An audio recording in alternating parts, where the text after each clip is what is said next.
Of course, I've read about the persecution of Falun Gong practitioners in the newspapers, but it was actually meeting some Falun Gong practitioners and hearing firsthand their experience that made me realise we needed to do more to raise the world's profile to this issue.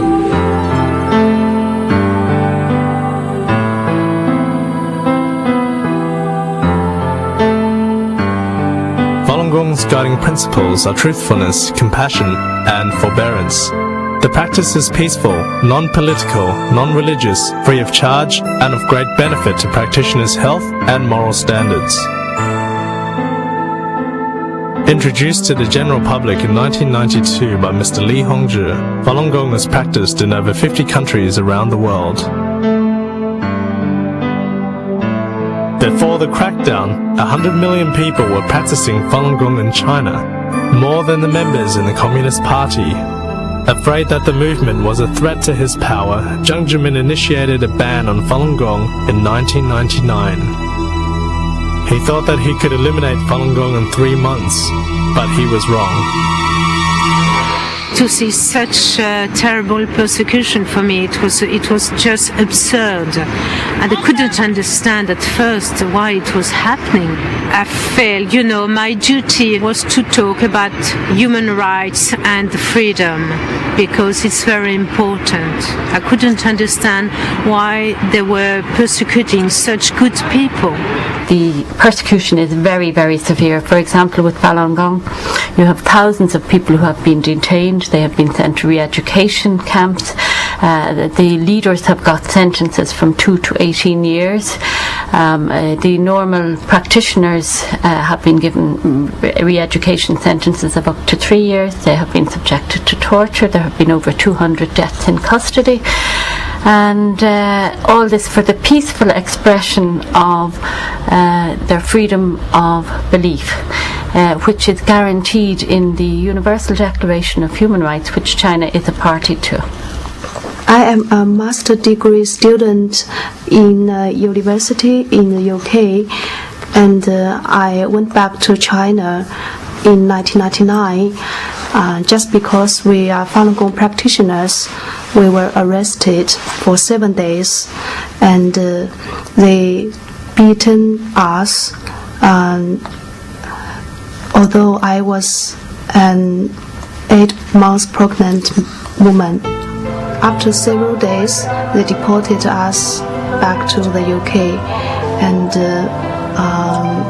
just 1 month later, my daughter Minghui Yu was born in Swansea. They told me that if we carried on practicing Falun Gong, my daughter Minghui would never be registered, and she would never get her own passport. Since then, we have no choice. We had to be asylum seekers.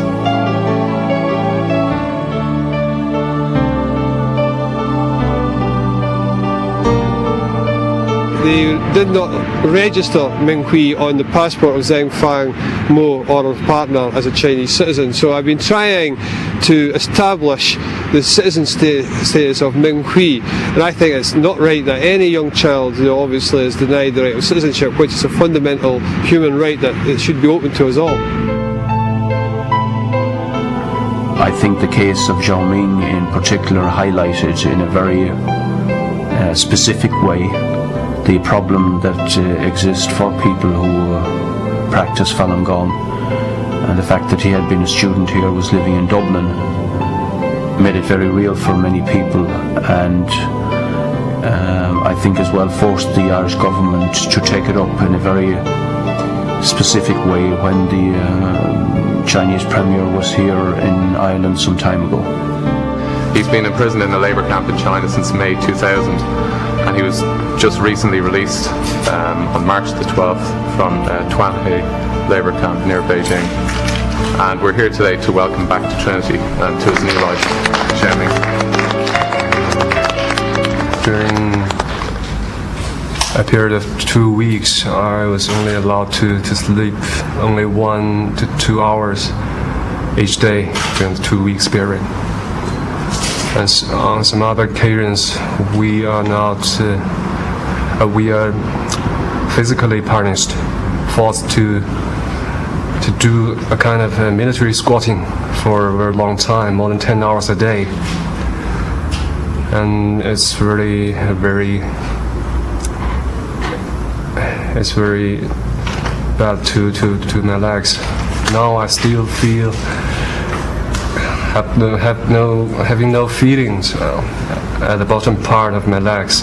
Just 2 weeks before I get out from the living camp, 5 policemen using six electric batons to shock me all over the body, and the electricity is over at least 30,000 volts. We want the Irish government and other European governments to put real pressure on the Chinese authorities, and I think that the pressure has to be stepped up considerably. It is just not good enough that people are in large numbers, or in any numbers, being persecuted, being thrown out of their work, being imprisoned, being sent off to camps and so on for their beliefs, when they are obviously not in any way interfering with other people's rights or doing criminal or other damage. The crackdown of Falun Gong is really going ahead in a very brutal way. We have been following the situation since summer 1999, and when we got the first news about deaths in prison, we had been shocked. But what we are seeing today, it's really a catastrophe. Methods used in the persecution include beatings, electric shocks, slave labor, sleep deprivation, gang rape, forced abortions, forced medication, forced feeding, physical torture, and brainwashing. Practitioners have been killed by being thrown off buildings, dragged to their deaths while tied to a motorcycle, burned alive, or beaten to death. The killers, usually policemen, are rewarded and promoted by the state. My husband died. My husband's sister was sentenced 2 years in labor camp. My husband's father, shocked by the news his son's dead.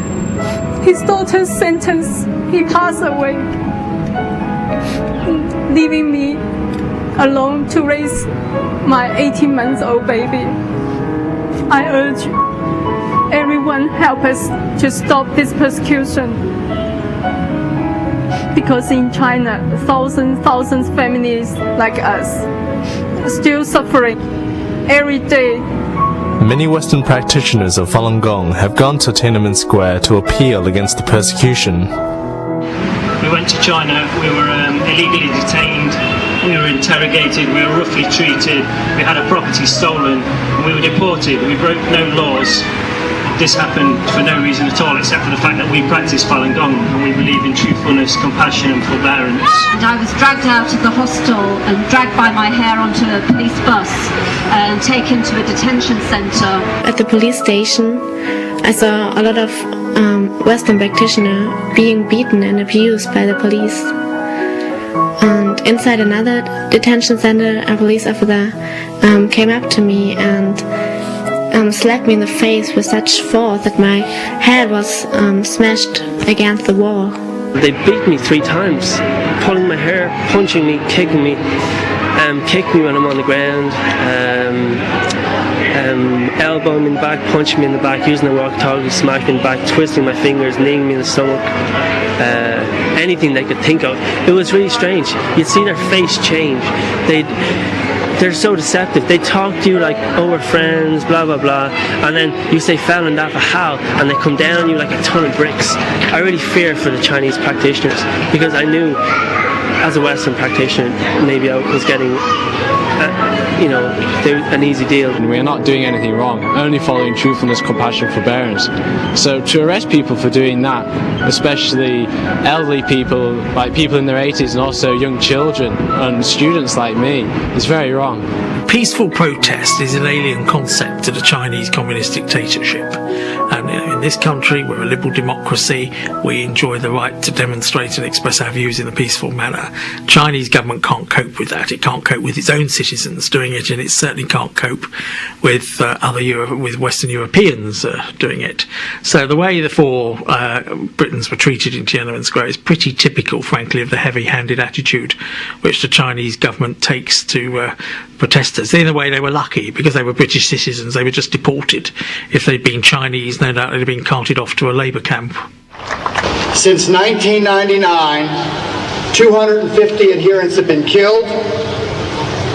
According to international media reports, 50,000 Falun Gong practitioners have been arrested and detained. The whole world will be watching, and we will over and over and over again call on the government in Beijing to respect the full rights of all of the citizens. That is why we're here, and that is why I support you as a United States Senator.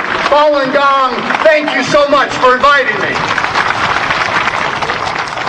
Oppression anywhere in any form is unacceptable. And we have a huge opportunity with the People's Republic at the moment, because they are trying to build their economy.